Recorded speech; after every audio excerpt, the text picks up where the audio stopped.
जय हिंद दोस्तों, रक्षक खन्ना के चैनल में आपका स्वागत है। दोस्तों, आज के इस वीडियो में मैं आपको कुछ महत्वपूर्ण जानकारियां दूंगा, जैसा कि आप पीछे बोर्ड पे देख रहे हैं। सबसे पहली जानकारी मैं आपको दूंगा नोशनल इंक्रीमेंट के बारे में। जी हाँ दोस्तों, पीसीडीए ने लेटर निकाल दिया है नोशनल इंक्रीमेंट देने के लिए, कार्रवाई करने के लिए। और दोस्तों, ये लेटर लिखा गया है सारे एचओडीज को, पीएचडी को और सीएचडी को, ताकि जिन पेंशनर्स ने, एम्प्लॉय ने कोर्ट केस किए हैं, जिनके लीगल मैटर है, उन पर कार्रवाई की जा सके, पीओआर की तरफ से या फिर एचओडी की तरफ से।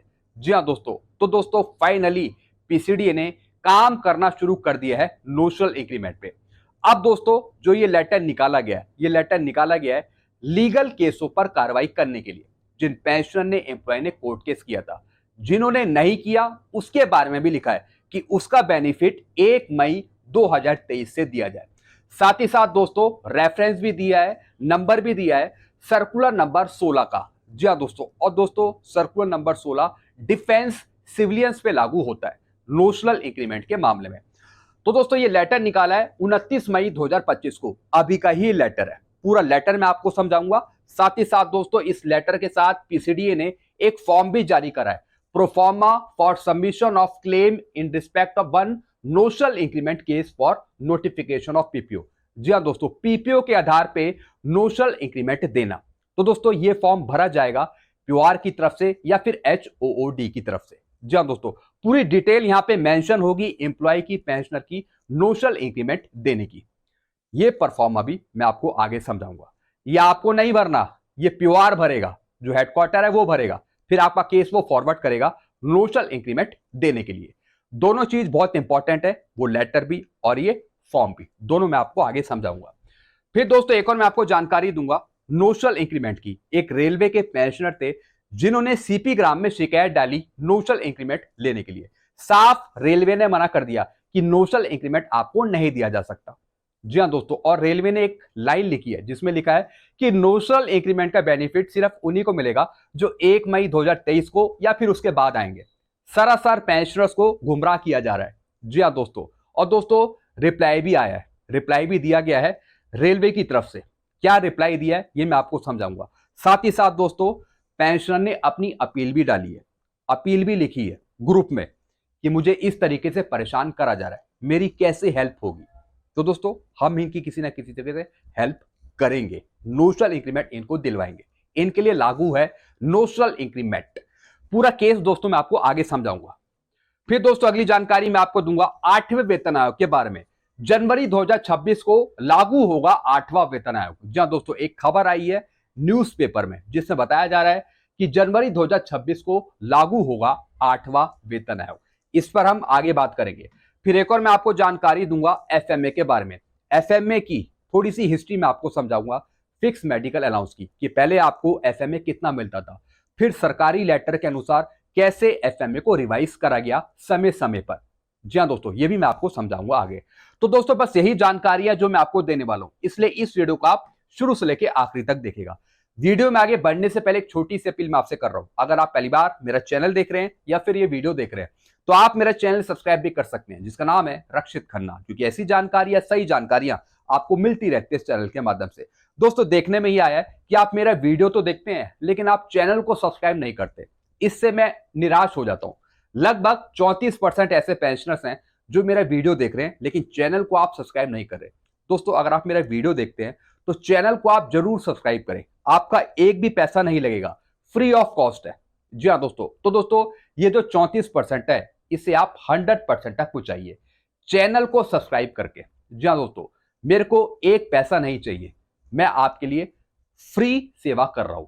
जी हाँ दोस्तों, बस आप चैनल को सब्सक्राइब करें ताकि जो मेरे वीडियोस के नोटिफिकेशन है वो आपको टाइम पर मिलते रहे और फिर आप मेरे वीडियोस देखें।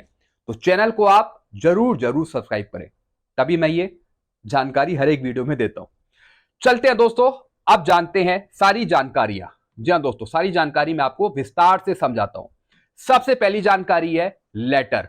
पीसीडीए ने लेटर जारी करा 29 मई 2025 को, और ये लेटर भेजा गया है ऑल एचओडीज को, पीसीएसडी को और सीएसडी को नोशनल इंक्रीमेंट पे कार्रवाई करने के लिए। सब्जेक्ट है इसका processing of legal court case pertaining to grant of one notional increment cases in respect of employee who retired from central government service on 30 June 31 दिसंबर। जो 30 जून को रिटायर हुए उनको जुलाई का इंक्रीमेंट देने के लिए, जो दिसंबर में रिटायर हुए उन्हें 1 जनवरी का इंक्रीमेंट देने के लिए।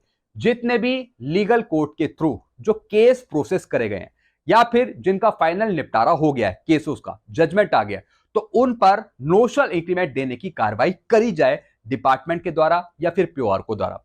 तो दोस्तों सारे एचओडीज को, पीसीएसडी को और सीएसडी को ये आदेश दिए। अब क्या लिखा है ये समझना बहुत जरूरी है। In order to implement the order of court of law tribunal pertaining to grant of notional increment to employ who retired on 30 June 31 दिसंबर।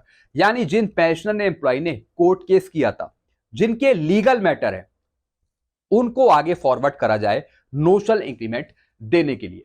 ये आदेश दिए हैं सभी डिपार्टमेंट को, जिसमें पीओआर भी आता है। जी हाँ दोस्तों, रिकॉर्ड की तरफ से पीओआर भी आपका केस फाइनल करेगा नोशनल इंक्रीमेंट का। Claim will be submitted on duly filled proforma attach with required supporting document as detail given below. इसी के साथ एक परफॉर्मा भी अटैच करा जाता है। जी हाँ दोस्तों, और ये दोस्तों ये परफॉर्मा कौन भरेंगे? पेंशनर नहीं भरेंगे, एम्प्लॉय नहीं भरेंगे, जो डिपार्टमेंट है जैसे कि पीओआर हो गया या फिर एचओडी हो गया वो भरेगा। वो पेंशनर्स का, एम्प्लॉय का केस आगे फॉरवर्ड करेगा, उस पर फाइनल एक्शन लेगा। कॉपी ऑफ कोर्ट ऑर्डर, अगर पेंशनर ने, एम्प्लॉय ने कोर्ट केस किया है तो उसकी कॉपी, उसका ऑर्डर। फिर नोशनल फिक्सेशन पार्ट 2 ऑर्डर, उसका भी पार्ट 2 ऑर्डर। फिर detail calculation sheet clearly mention all element to be paid with difference of gratuity, CWP and if required at date of effect of payment of arrear of pension as per honourable court order. जो court का order लिखा हुआ है, जो उसमें लिखा हुआ है, उसके आधार पे कार्रवाई करी जाए। फिर दोस्तों साथ ही साथ डिफरेंस ऑफ ग्रेजुटी, अगर ग्रेजुटी के डिफरेंस के बारे में लिखा है या फिर सीवीपी यानी कम्यूटेशन की वैल्यू की अमाउंट जो लिखी है, जो भी कुछ लिखा है, एक कैलकुलेशन शीट तैयार करी जाए, उसके बेस पर कार्रवाई आगे की जाए। साथ ही साथ 14 अक्टूबर का जो लेटर है, 14 अक्टूबर 2024 का डीओपीटी का, उसके आधार पर कार्रवाई करी जाए। वैसे दोस्तों जो डीओपीटी का आदेश है उसमें सिर्फ पेंशन रिवाइज करने के लिए कहा है कि सिर्फ पेंशन रिवाइज होगी, लेकिन दोस्तों साथ ही साथ उसमें ऑनरेबल कोर्ट का ऑर्डर कोर्ट करने के लिए कहा है और 14 अक्टूबर का जो लेटर है डीओपीटी का, उसे कोर्ट करने के लिए कहा है। ये डिपार्टमेंट को आदेश दिए हैं जो कार्रवाई करेंगे पेंशनर्स या फिर एम्प्लॉय के नोशनल इंक्रीमेंट देने की।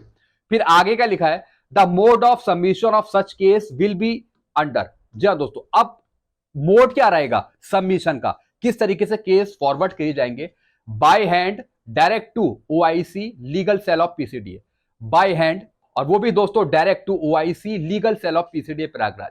फिर दोस्तों बाई पोस्ट, या तो बाई हैंड या फिर by post to the address of legal cell PCDA. और दोस्तों ये सारे केस पीसीडीए के पास ही ट्रांसफर हो गए, पीसीडीए के पास। फिर दोस्तों थ्रू मेल, मेल के थ्रू भी ये भेजे जा सकते हैं। यानी दोस्तों पीसीडीए, रिकॉर्ड ऑफिस और पीओआर, जितने भी ये डिपार्टमेंट हैं, ये सब मिलकर आपके केस को फॉरवर्ड करेंगे, आपके केस फाइनलाइज करेंगे नोशनल इंक्रीमेंट देने के लिए। In view of above, all HODs are requested to issue necessary instruction to HOOs under their administrative jurisdiction to take necessary action। जितने भी ऐसे मामले हैं जो न्यायिक मामले हैं, जितने भी कोर्ट केस वाले मामले हैं, इन पर कार्रवाई की जाए। ये सभी HOOs पीओआर को आदेश दिए जाते हैं पीसीडी की तरफ से, तभी दोस्तों ये लेटर निकाला गया। फिर आगे का लिखा है submit such type of case to this office and the earliest in view of the instruction explained in above paragraph।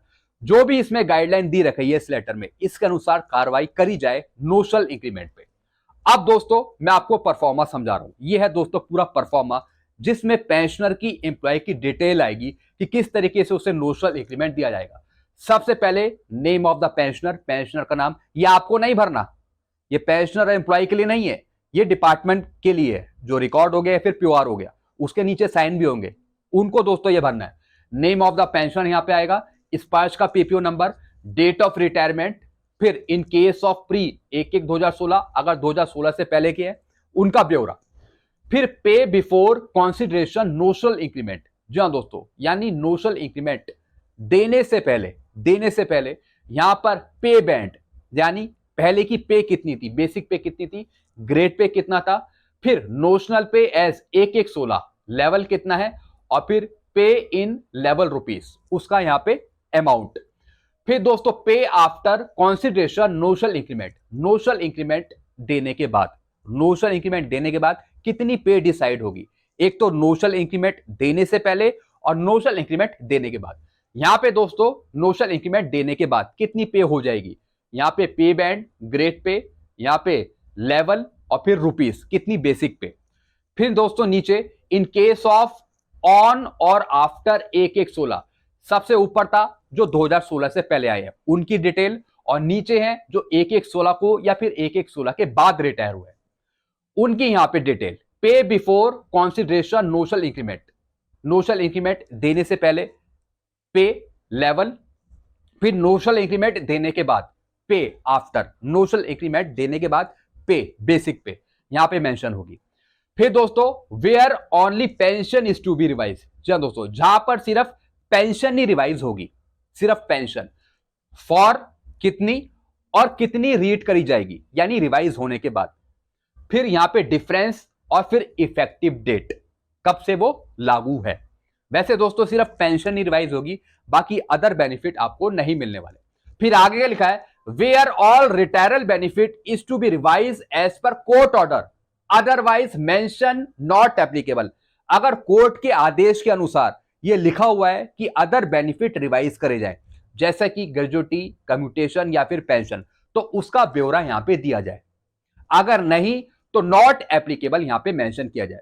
अब दोस्तों यहां पे एलिमेंट लिखे हैं पेंशन, ग्रेजुटी और कम्यूटेशन, यानी फॉर, और फिर रीड यानी पहले, और फिर क्या चेंज किया गया, क्या चीज हम पढ़ेंगे रिवाइज होने के बाद, वो यहां पे मेंशन होगा।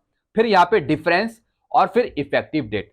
हालांकि दोस्तों इसमें सिर्फ पेंशन ही रिवाइज करी जाएगी एज पर डीओपीटी ऑर्डर। जी हां दोस्तों, सिर्फ पेंशन ही रिवाइज करी जाएगी, बाकी ग्रेजुटी या फिर कम्यूटेशन यहां पर आपको रिवाइज देखने को कुछ नहीं मिलेगा।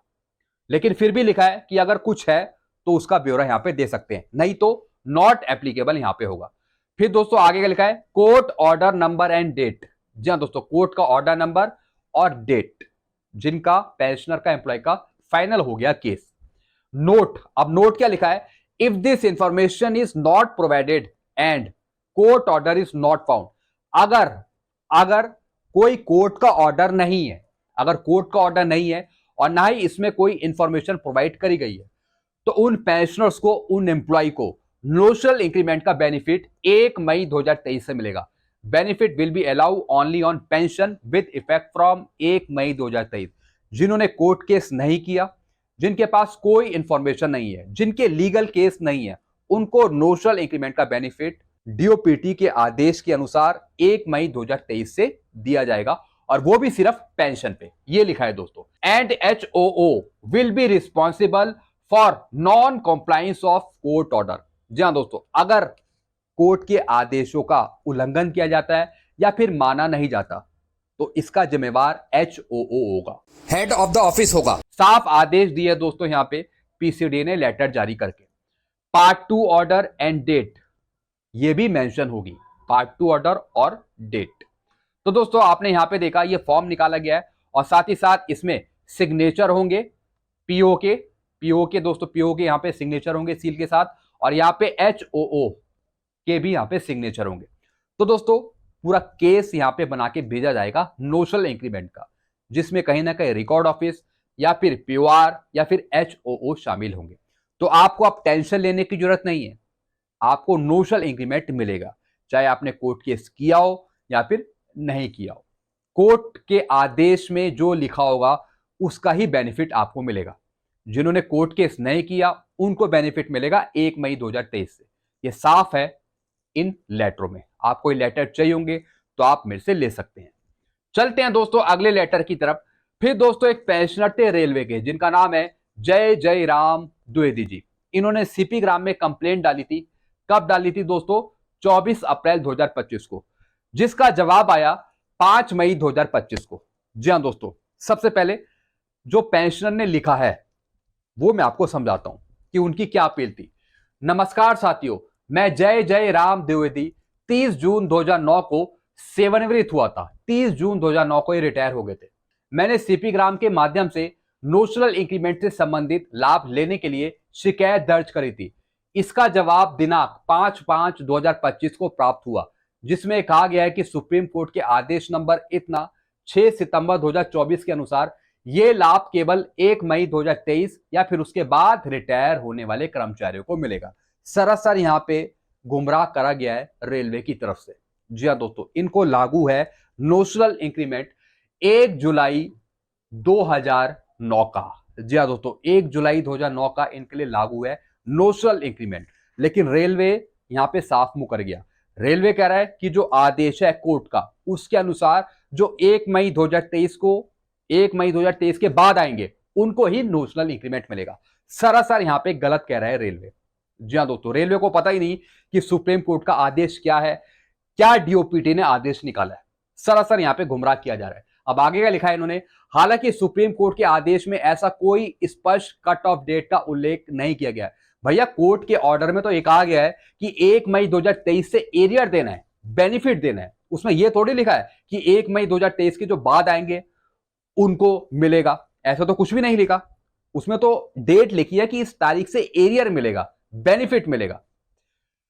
फिर दोस्तों आगे क्या लिखा है, आदेश का मुख्य आधार यह था कि जिन कर्मचारियों ने 30 जून या फिर 31 दिसंबर को रिटायरमेंट लिया है उन्हें एक नोशनल इंक्रीमेंट दिया जाएगा 1 जुलाई का या फिर 1 जनवरी का, पेंशन संबंधी लाभ के लिए दिया जाएगा, ऐसा लिखा है। फिर क्या लिखा है, ऐसे में यह निर्णय कि यह लाभ सिर्फ 1 मई 2023 के बाद रिटायर होने वालों तक सीमित रहेगा, प्रशासनिक व्याख्या लगती है, ना कि न्यायिक निर्देश। मैं जानना चाहता हूं कि ऐसे मामले में मेरे जैसे पुराने रिटायर्ड कर्मचारियों को क्या करना होगा।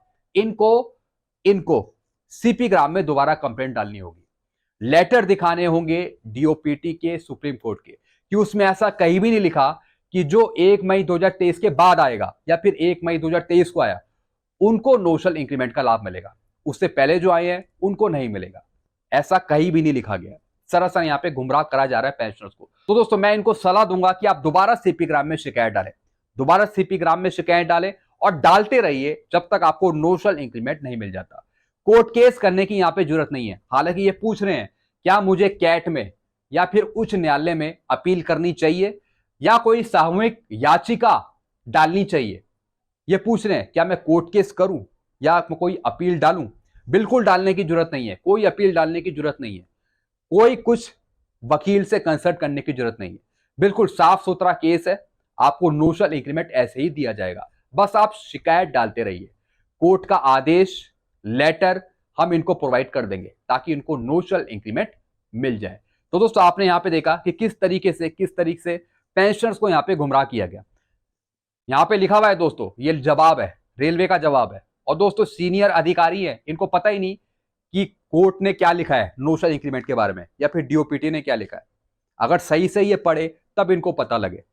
यहां पे क्या लिखा गया है दोस्तों, आप खुद ही देख रहे हैं, the notional increment will be payable with effect from the date on and after 1 May 2023, यानी 1 मई 2023 को या फिर 1 मई 2023 के बाद जो पेंशन आएंगे उनको नोशनल इंक्रीमेंट मिलेगा, ऐसा लिखा जा रहा है। Since the staff concern applicant had retired from service 30 June 2009, he will not entitled to get this benefit. इसलिए इन पेंशनर को नोशनल इंक्रीमेंट नहीं मिलेगा, ऐसा जवाब दिया है। हम पीछे लगे रहेंगे डिपार्टमेंट के जब तक इन पेंशनर को नोशनल इंक्रीमेंट नहीं मिल जाता। ऐसे जवाब हमने कितनी बार सुने होंगे, लेकिन हम हार नहीं मानते। हमें सारी चीजें पता है, एक एक लाइन पता है कि किसको मिलेगा किसको नहीं मिलेगा। ऐसे जवाब से हम बिल्कुल भी नहीं डरते। हम पीछे पड़ेंगे और इनको नोशनल इंक्रीमेंट का हक दिलवा के छोड़ेंगे।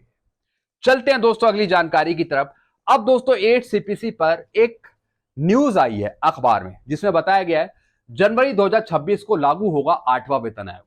8वें वेतन आयोग को केंद्रीय मंत्रिमंडल ने मंजूरी दे दी है। जैसा आपको पता है भारत सरकार ने 8 सीपीसी के गठन की घोषणा करी। फिर आगे क्या लिखा है, वेतन आयोग के लागू होने की तिथि 1 जनवरी 2026 तय की गई है। ये तो आपको पता ही है, 1/1/2026 से आपको बेनिफिट मिलना है। सभी की निगाहें 8वें वेतन आयोग के इंप्लीमेंटेशन पर टिकी है। इससे 1 करोड़ से ज्यादा केंद्रीय सरकारी कर्मचारियों और पेंशन भोगियों को फायदा मिलने वाला है। कैबिनेट ने 16 जनवरी 2025 को आयोग को मंजूरी दी थी। हालांकि आयोग के दायरे और संचालन ढांचे को परिभाषित करने वाले संदर्भ की शर्तों टर्म्स ऑफ रेफरेंस को अभी अंतिम रूप नहीं दिया गया है। जी हाँ दोस्तों, अभी देना बाकी है। दोस्तों 8 सीपीसी के टर्म ऑफ रेफरेंस कैसे होंगे, उसमें सभी बातें आएंगी जिससे आपको बेनिफिट मिलना है। जी हाँ दोस्तों, जिसमें अधिकारियों की नियुक्ति, अध्यक्षों की नियुक्ति, कर्मचारियों की नियुक्ति, साथ ही साथ सिफारिशें कि किस तरीके से क्या स्ट्रक्चर होगा 8 सीपीसी का, सब कुछ टर्म ऑफ रेफरेंस पे डिपेंड करेगा, जो अभी तक भारत सरकार ने नहीं बनाए हैं। इसी का वेट हो रहा है। हालांकि इन्होंने बताया कि 1/1/2026 से मिलेगा 8वां वेतन आयोग, लेकिन मुझे लगता है कि जैसा भारत सरकार अभी चल रही है, कीड़े की चाल चल रही है, जैसे चींटी चलती है उसकी चाल चल रही है भारत सरकार, तो मुझे लगता है कि थोड़ा सा यहां पे भारत सरकार यहां पे टाइम लगी, थोड़ा सा यहां पे टाइम लेगी। चलते हैं दोस्तों अगली जानकारी की तरफ। फिर दोस्तों एफएमए के बारे में मैं आपको जानकारी दूंगा। एफएमए की कुछ हिस्ट्री रही है, वो समझना आपके लिए जरूरी है। एफएमए का एरियर पुराना वाला भी आपके लिए लागू है अगर आपको पहले एफएमए नहीं दिया गया है। अब दोस्तों इसकी कुछ कंडीशंस हैं, कुछ रूल्स हैं। क्या लिखा है दोस्तों इसमें, लागू होने की तिथि, जी हाँ दोस्तों 1997 1 दिसंबर, पहले आपको 5वें वेतन आयोग में 100 रुपए फिक्स मेडिकल अलाउंस का पैसा मिलता था, और किसके आदेश के अनुसार, डीओपीपीडब्ल्यू का 19 दिसंबर 1997 के आदेश के अनुसार। फिर दोस्तों 2008 1 सितंबर, छठे वेतन आयोग में आपको एफएमए मिला 300 रुपए, यानी दोस्तों पहले 100 फिर 300, और दोस्तों ये भी डीओपीपीडब्ल्यू के आदेश के अनुसार। फिर दोस्तों डीओपीपीडब्ल्यू का आदेश 12/9/2008 2014 1 सितंबर, फिर आपका फिक्स मेडिकल अलाउंस हो गया सीधा 500 रुपए। जी हाँ दोस्तों, फिर दोस्तों 2017 में 1 जुलाई 7वां वेतन आयोग 19 जुलाई 2017 से आपका मेडिकल अलाउंस 500 रुपए से बढ़कर 1000 रुपए हो गया। तो दोस्तों ये हिस्ट्री रही है, पहले 100 फिर 300 फिर 500 और फिर 1000। अब दोस्तों आगे चलकर गवर्नमेंट इसे 3000 3500 ये भी कर सकती है। जी हाँ दोस्तों, पे कमीशन पे ये स्पष्ट नहीं है कि आपका फिक्स मेडिकल अलाउंस सिर्फ पे कमीशन पे ही बढ़ेगा, ऐसा कुछ नहीं है। भारत सरकार के आदेशानुसार, डीओपीपीडब्ल्यू के आदेशानुसार एफएमए आपका कभी भी रिवाइज हो सकता है। जी हाँ दोस्तों, अभी 1000 रुपए चल रहा है, आगे चलकर 3000 भी किया जा सकता है, 3500 भी किया जा सकता है, ये गवर्नमेंट पे डिपेंड है। फिर आगे क्या लिखा है, फिक्स मेडिकल अलाउंस किन्हें दिया जाता है, वे पेंशनर्स या फिर फैमिली पेंशनर्स जिन्हें सीजीएचएस या फिर ईसीएचएस का लाभ नहीं मिलता। एक बात आप सही से समझ लीजिए, अगर आप सीजीएचएस या फिर ईसीएचएस की फैसिलिटी ले रहे हैं, मेडिकल की फैसिलिटी ले रहे हैं, आपका कार्ड बना हुआ है चाहे सीजीएचएस का या फिर ईसीएचएस का, तब आपको एफएमए का पैसा नहीं मिलेगा। अगर आपका बहुत पहले से, यानी जब फिक्स मेडिकल अलाउंस 100 रुपए 300 रुपए 500 रुपए था, अगर आपका सीजीएचएस का कार्ड पहले भी बन रखा था, तब भी आपको एफएमए का पैसा नहीं मिलेगा। अगर आपने वो पैसा ले लिया है और कार्ड भी आपका बन गया है, अगर आप पकड़ में आ गए दोस्तों, फिर दिक्कत हो जाएगी, फिर कहीं ना कहीं रिकवरी भी हो सकती है एफएमए की। दोनों में से कोई एक चीज आप ले सकते हैं, ये मैं आपको फिर बता रहा हूं। अगर आपकी दोनों चीजें चल रही हैं तो कृपया करके एक चीज को आप स्टॉप करवा दीजिए, चाहे एफएमए को या फिर फैसिलिटी को। अगर आप मेरी बात माने तो आप एफएमए को रुकवाइए, क्योंकि मेडिकल की फैसिलिटी बहुत जरूरी है आजकल के टाइम में। तो दोस्तों ये चीज आपने समझ ली। अगर आप सीजीएचएस या फिर ईसीएचएस में एनरोल हैं, अगर दोनों में से कोई सा भी कार्ड आपका बन रखा है, तो दोस्तों आप फिर एफएमए नहीं ले पाएंगे, एफएमए को आप तुरंत स्टॉप करिए।